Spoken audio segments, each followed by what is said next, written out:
Hello, everyone. Welcome to another episode of the Wavelink podcast presented by Warrior Student Media. I'm your host, Dennis Turkan, and today I'm joined by a teacher who's one of the 10 recipients of the 2022 Golden Apple Award for Excellence in Teaching. Also, I will add that this teacher has given me the most enjoyable time in a classroom that I've ever had. So, with that being said, I'm very glad to say that I have Mr. Corzo today. Right. What's up, man? Thank you. Let's catch up. Because, Yeah. look, we have not really talked in, well, we see each other in the halls every now and again. But we haven't talked in a while. Yeah, it has been a while. Is there anything that's been going on lately? Well, I'll say I don't know if I shared this with you previously, but I'm in a social work master's program, and I'm at the tail end of that program, graduating May 5th, and I'm interning here at McHenry, so it's been a great experience. Tell you. A lot of stuff to do, for sure. We're in the head of the teacher, and then afternoon social worker, so. Sounds very busy. Oh, yeah, it is. Has it been stressful at all for you? A little bit, yes, because it's a lot to juggle. Because on top of that, I'm also a parent. Right, exactly. Family man and all that. So juggling studies, internship, and teaching has been a little challenging, a little stressful at times. I think it's resulted in me getting sick at least three times this year. So, and just recently Friday. So yeah, I think it's definitely it's taken its turn. Right. But, yeah. But May 5th will be here soon. Right. Very true. Well, I'm glad to hear that. You're having some stuff going on. I'm glad that, so you're saying that you're basically almost done with, Yes. Okay. Well, what music have you been listening to? Because look, I told you to listen to Tool, and this was how long ago? Oh my gosh, I think it was before winter break. Oh, you and I, we bumped into each other at the library. Yeah. Yeah, and I did listen to it, and yeah. I had never given much attention to Tool. Right. Because I think it was so popular when I was in high school, and I think seeing all the T-shirts, I was very much anti-pop throughout high school. So whenever I see Tool T-shirts, I would just look the other way. The same thing happened with Pearl Jam. Like a bunch of kids listened to Pearl Jam, and I forget who else. It was Smashing Pumpkins was really big. Yeah. I mean, they're great. They're all great musicians, but I was really much into listening to just underground stuff. People didn't do that.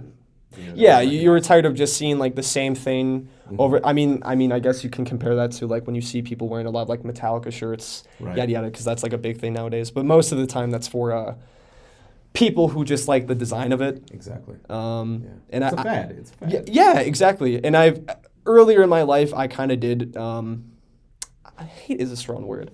I kind of did this like when people would like wear certain things like Metallica tee, something that resonates with, a music artist or band that they don't listen to, but like, who cares? Right. It's cool, you know what I mean? It's a cool whatever. So in this episode, we're gonna be talking about sampling, more specifically like your favorite samples, because this is like a conversation or a topic, I should say, that we've talked about on and off when I'd be in your classroom, because I feel like we both have a little bit of the knowledge, more of you than me, but like also the respect of what sampling is, and also that the fact that like sampling creates great music. Yes, it does. So if any of the audience doesn't know what sampling is, here's a little like rundown definition. Sampling in essence is when you include an element of a pre-existing recording by someone else, and then you kind of add it into your own song or composition, however you want to say it. So that can be anything like a rhythm, a melody, a beat, vocals, speech, and then after that you can, edit it, chop it up, loop it, however you want. So it's kind of like recycling someone else's work and, adding something a little spicy to it. So, I mean, what would you say is like right off the top of your head when you think of sampling, what's that one track?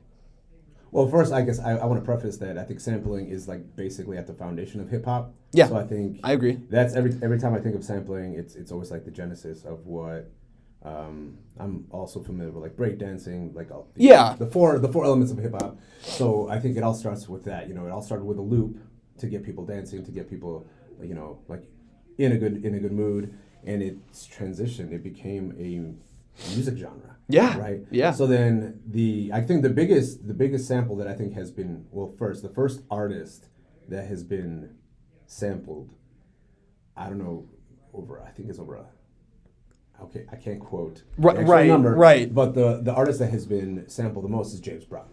Yeah. Okay. Yeah. So I would say that his sample, so the song Funky Drummer, always comes to mind. Yeah. Because if you were to play this beat, and you'd probably recognize it in, oh my gosh, countless songs from LL Cool J to Public Enemy. To Public Enemy, yeah. So many. So I'll just play real quick and. It's just that beat. Yeah. Oh God. So that song, I think, is like that sample is the backbone of hip hop anthems. Yeah. Right. Even to this day, if you were to research how many current artists are sampling Funky Drummer, you'll find it everywhere. Yeah. It just instantly. Because also I will add that it does sound like familiar either tracks or like familiar samples, trying to get that same effect, that same sound. Because I mean, come on, I could hear MF Doom chop that up just right there. Yeah. Yeah, because I can argue with that too with hip hop. A lot of people, or I should say, a lot of listeners can agree that it's just a mix of different genres completely. Sure. Like if you think of Igor by Tyler, like come on, that's not even a rap album, right?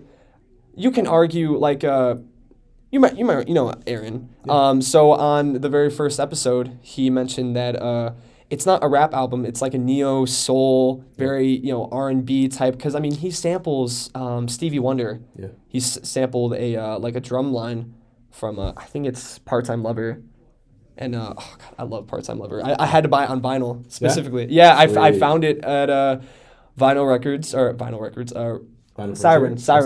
Yeah, Siren Records. And by the way, real quick, when I went up to the register, this guy said that I guess someone of his family met Stevie. Oh wow! But it was like in the back of a like charity event, I believe, and I guess he was performing that night, and like saw him, and it was kind of like a weird thing because he has a bunch of like his guys right by him. Yeah. And I guess like he just felt that there was a piano in the room, and he just randomly played it. Wow. And just went complete ham. There's a certain magic to Stevie Wonder, man. I don't know how he does it. Yeah. I don't know. And he's been at it since he was a kid. I mean. Yeah, he has countless albums that I don't even know. What's that one track that's in? What's that movie with Will Smith and then his Jaden as well? It's like Pursuit of Happiness? Pursuit of Happiness, yeah. It's there's one track in there. It's not really that important, but it's really good by him.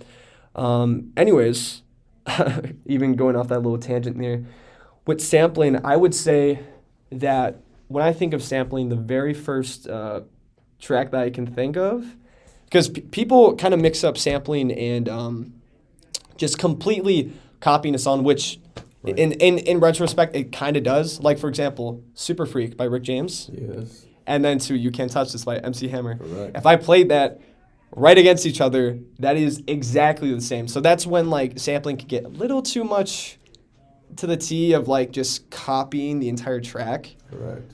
Even though I can both, like, dance to either song. Right. Yeah, can I... Also, adding on to that, so you brought MC Hammer. MC Hammer was one of, like, the most pop rap artists. Yeah.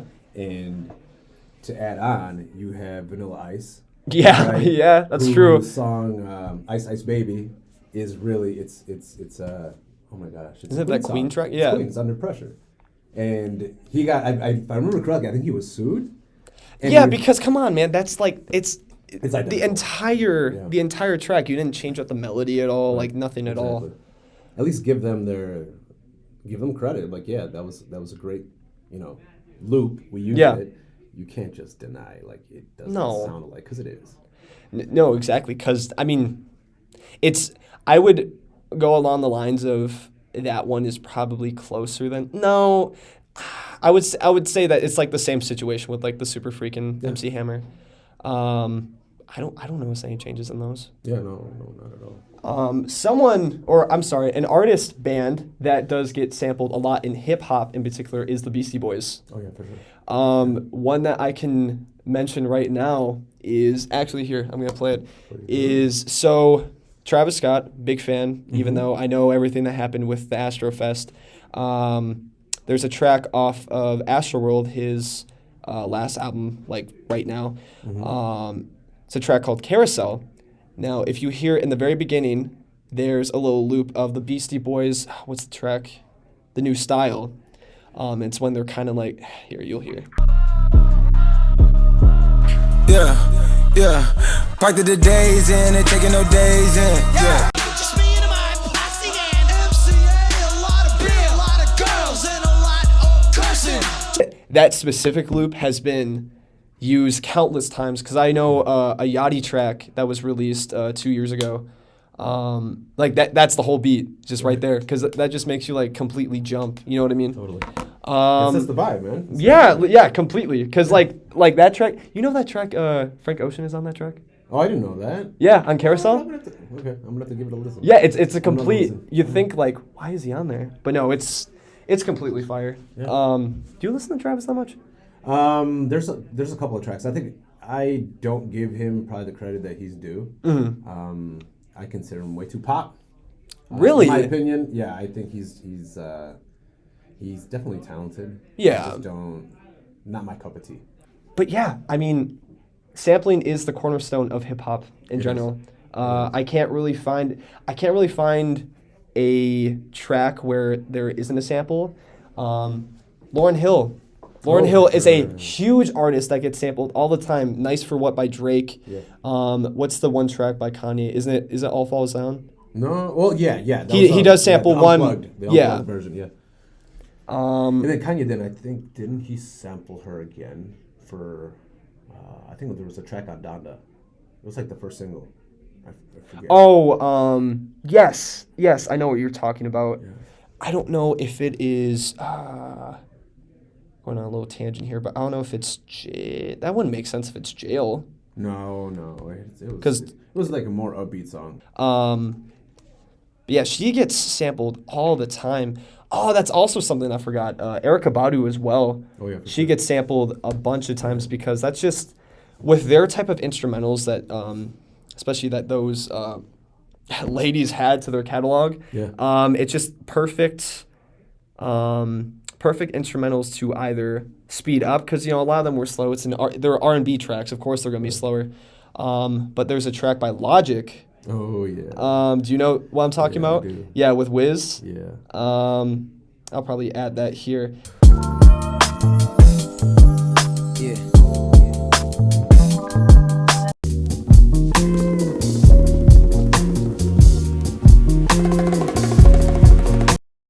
That one, I mean, come on. I don't listen to Logic anymore, but come on, that is. Yeah. And the fact that, I mean, within his song, he references the conversation that he had with Erykah Badu about sampling the song. Yeah. I mean, that's genius. No, when I heard that track, I'm like, oh my God, who made this instrumental? Yeah. Oh God, such a genius. Yeah. With these certain. Do you know who produced that? Because I used to be a little more knowledgeable on like who produced what. But right. The sounds are so different now. I'm wondering because I think Logic has started producing a lot of his own. Oh tracks. yeah, he is. I would not be surprised if that's all him because he no longer works with No ID. And I forget who else he used to work with, but yeah, I think he's kind of like on his own. Yeah, because speaking of that, he just dropped a College Day? College Park. Yeah. So he just released that, which I'll be honest, I used to be a big fan of Logic, but he is kind of corny. Uh-huh. However, ever since he got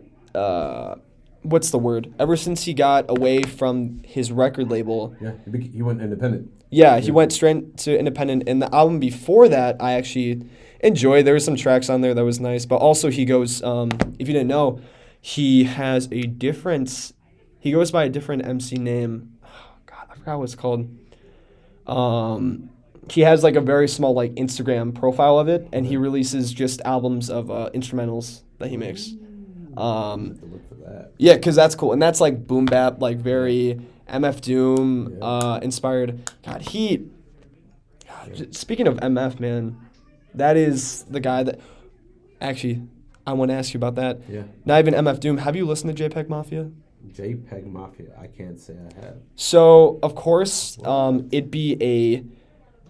wish I had Aaron on because he knows so much about JPEG. Okay. But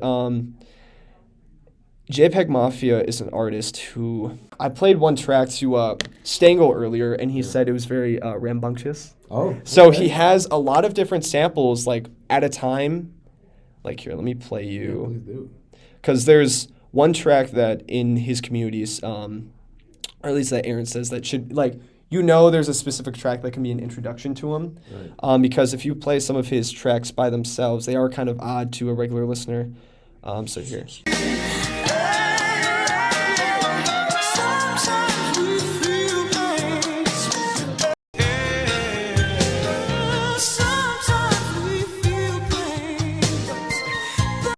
I think you just introduced me to someone I'm going to start listening to. Yeah? Wow. Hey, Aaron showed me him, and that's his whole, like, making music is just that type. However, that's why that track is, like, a good introduction to him, because I feel like out of any listener, they would enjoy that the most. Yeah, I mean, I recognize Michael McDonald. I'm almost positive that's him. Yeah. And that's definitely Anita Baker. Definitely Really? Anita Baker. Yeah. She has a lot of really, oh my gosh, like, she's really soulful. Like you probably heard in the song. Yeah. She's just really just smooth. She doesn't have to flaunt her vocals. Right.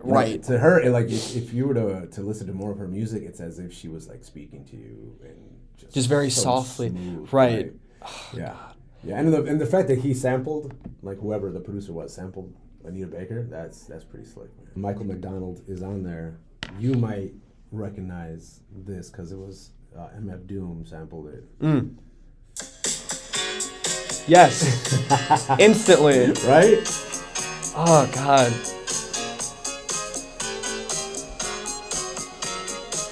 Yeah. Oh, my God, dude. Yeah. And I think MF Doom, I think it's Mandrake? I think that's the name of the track. Or maybe you could like cross-reference it. But yeah, I think I'm almost positive Mandrake. Yeah, I mean, Michael McDonald is like the most soulful, I'm going to say the most soulful white man that has like grabbed a mic and just sung. Like I would say I've been listening to more soul music lately because it's just so calming. Yeah. No matter what you're doing during the day, whether it's just for me doing homework, trying to study, cleaning up around the house, or just trying to get to sleep, soul music. Yeah. Oh my God, soul and R&B, man. I think one thing to mention is I think the one person that